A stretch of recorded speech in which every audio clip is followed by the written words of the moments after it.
أما بعد أعوذ بالله من الشيطان الرجيم بسم الله الرحمن الرحيم قل هو الله أحد الله الصمد لم يلد ولم يولد ولم يكن له كفوا أحد.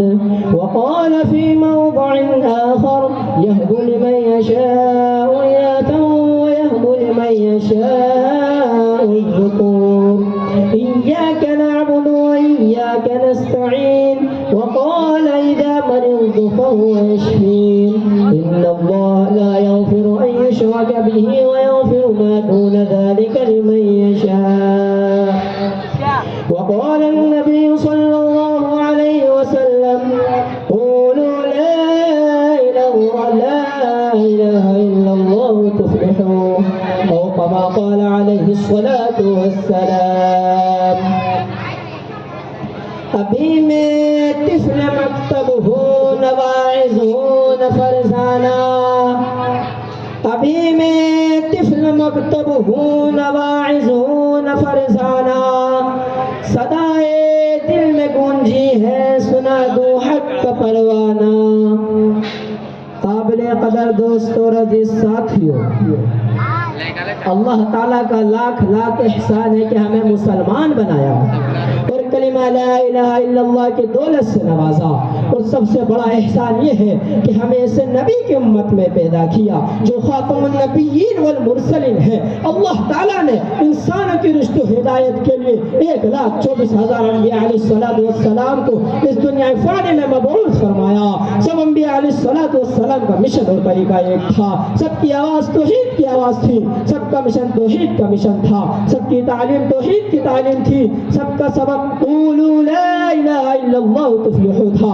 اسی توحید کے لیے انبیاء علیہ السلام کو تکلیف اٹھانی پڑی، گھر کو چھوڑنا پڑا، لوگوں کی دھمکیاں سننی پڑی. اسی توحید میں انبیاء کو قتل کیا گیا. وہ جلا وطن ہوئے لیکن توحید کی دعوت سے لیٹے. پھر جب باری آئی امام الانبیاء خاتم النبیین والمرسلین کی تو آپ صلی اللہ علیہ وسلم نے بھی اعلان فرمایا کہ لوگوں قولوا لا الہ الا اللہ تفلحوا.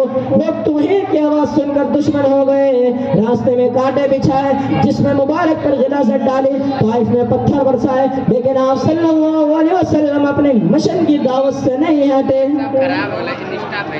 جنہوں نے قبول کیا انہوں نے بھی توحید کے جرم میں تکلیف اٹھائی لیکن مان لینے کے بعد اپنی جگہ سے نہیں ہٹے. جنہوں نے قبول کیا انہوں نے بھی توحید کے جرم میں تکلیف اٹھائی لیکن مان لینے کے بعد اپنی جگہ سے نہیں ہٹے. کیونکہ توحید ایمان کی جڑ ہے، اس میں اگر کوئی کمی ہوگی تو ایمان نہ. اس توحید میں اگر کسی کو شریک کر لیا گیا تو ایمان نہ مکمل. اگر کوئی مسلمان یہ کہتا ہے کہ لا الہ الا اللہ، اللہ کے سوا کوئی معبود نہیں، لیکن اللہ کے علاوہ دوسرا کوئی مشکل کشا ہے، اللہ کے علاوہ پھر دوسرا حاجت روا اور بیڑی بنانے والا ہے، اولاد دینے والا ہے، دکھ درد سننے والا ہے، مصیبتوں میں کام آنے والا ہے، تو یاد رکھیں ایسا شخص کامل ایمان والا نہیں ہو سکتا. کیونکہ توحید اس کا نام نہیں کہ اللہ کو ایک مانے لیکن ساتھ ساتھ حاجت اور مشکل کشا کسی دوسرے کو مانے. اولاد اللہ کے علاوہ کسی دوسرے سے مانگے، بلکہ توحید پر ایمان رکھنے والا اسی وقت ہو سکتا ہے جبکہ اللہ کے علاوہ دوسروں کو حاجت اور مشکل کشا نہ سمجھتا ہو. کیونکہ لا الہ الا اللہ کا جا یہ بھی معنی ہے کہ اللہ کے سوا کوئی اور دوسرا معبود نہیں. وہی لا الہ الا اللہ کا یہ بھی معنی ہے کہ نہیں ہے کوئی حاجت روا سوائے اللہ کے، نہیں ہے کوئی سجدے کے لائق سوائے اللہ کے، نہیں ہے کوئی بیڑی بنانے والا سوائے اللہ کے. لہذا جب لا الہ الا اللہ ان تمام تقاضے کو مانتا ہے تو وہ کامل ایمان والا کہلا سکتا ہے. لیکن آج مسلمانوں میں کچھ لوگ ایسے ہیں جو توحید والی تعالیٰ میں انبیاء اولیاء کو بھی شریک کرتے ہیں، نبی کو مختار گل ہونے کا عقیدہ رکھتے ہیں، حضرت علی کو مشکل کشا اور حاجت روا جانتے ہیں، عبد القادر جیلانی کو اولاد دینے والا اور بیڑی بنانے والا جانتے ہیں، خواجہ اجمیری رحمت اللہ علیہ کی قبر پر سجدہ کیا جا رہا ہے، صابر کلیری کے مزار پر مرادیں مانگی جا رہی ہیں.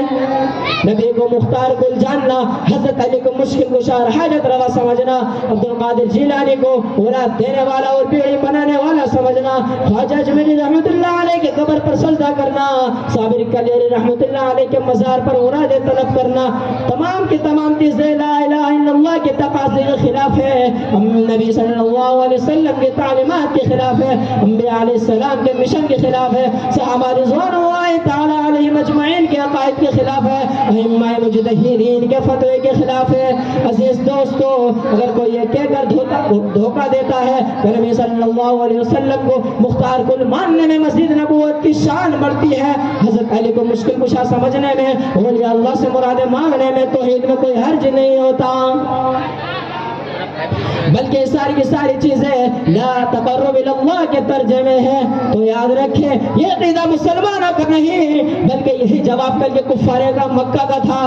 قرآن یہ صاف صاف اعلان کر رہا ہے ما نعبد الا ليقربونا الى الله زلفى، لہذا کل کے مشرکین اور آج اس کی اس عقیدہ رکھنے والے مسلمان میں کوئی فرق ہے یا نہیں، اسی فرق کو بتانے کے لیے انبیاء علیہ السلام آئے، اسی فرق کو بتانے کے لیے نبی صلی اللہ علیہ وسلم نے تکلیف اٹھائی، اسی فرق کو سمجھانے کے لیے صحابہ آگ میں لیٹ گئے، اسی فرق کو بتانے کے لیے حضرت بلال سولی کے تخت پر چڑھ اور رہتے دنیا تک کے لیے سبق دے دیا کہ لوگوں اللہ کے سوا کوئی، اللہ کے علاوہ کوئی مشکل کشا نہیں، کوئی حاجت روا نہیں، کوئی مختار کل نہیں، کوئی بیماری میں شفا دینے والا نہیں، کوئی مصیبت میں ساتھ دینے والا نہیں۔ قرآن اٹھا کر دیکھیں، قرآن یہ صاف صاف اعلان کر رہا ہے يَهَبُ لِمَن يَشَاءُ إِنَاثًا وَيَهَبُ لِمَن يَشَاءُ الذُّكُورَ، اللہ جسے چاہتا ہے لڑکی دیتا اور جسے چاہتا ہے لڑکا دیتا ہے۔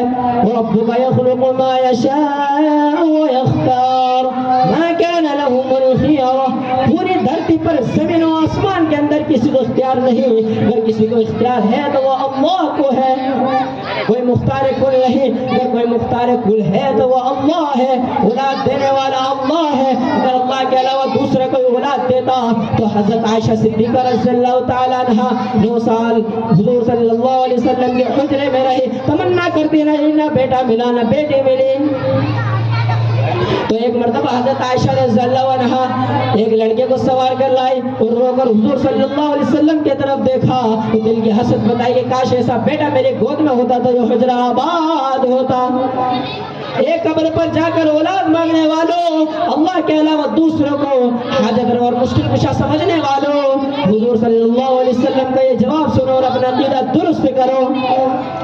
حضور صلی اللہ علیہ وسلم فرماتے ہیں کہ اے عائشہ، اولاد دینا ہمارا کام نہیں، اولاد دینا اللہ کا کام ہے، یہ خزانہ ہمارے پاس نہیں، یہ خزانہ اللہ کے پاس ہے۔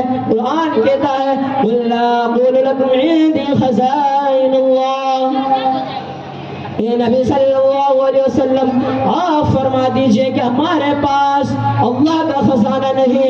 آپ ذرا سوچیں کہ اولاد دینے کی طاقت اور قوت اگر اللہ کے علاوہ کسی کو ہوتی تو نبی صلی اللہ علیہ وسلم کو ہوتی، لیکن نبی صلی اللہ علیہ وسلم حضرت عائشہ کا تسلی دیتے ہیں اور فرماتے ہیں کہ اے عائشہ، اولاد دینا ہمارا کام نہیں، اولاد دینا اللہ کا کام ہے۔